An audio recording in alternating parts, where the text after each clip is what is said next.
అందరికీ నమస్తే అండి. ఈ సృష్టిలో గురువు అనే పదానికి చాలా విశిష్టమైన స్థానం ఉంది.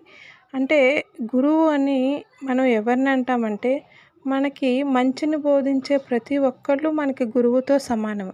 మనం సన్మార్గంలో నడవాలని, మంచి భవిష్యత్తును పొందాలని కోరుకునే ప్రతి వ్యక్తి మనకి గురువుతో సమానమే. నేడు సమాజంలో యువతని సన్మార్గం వైపు నడిపిస్తూ, వాళ్ళు దేశ భవిష్యత్తుని మంచిగా చూసుకోవాలని కోరుకునే చాలామంది ప్రవచనకర్తలు కానివ్వండి, ప్రవచన కిరీటీలు కానివ్వండి, వీళ్ళందరూ కూడా మనకి విలువైన సందేశాలను ఇస్తున్నారు. వీళ్ళందరూ కూడా నేటి సమాజానికి ఆది గురువుల కింద మనం భావించాలి.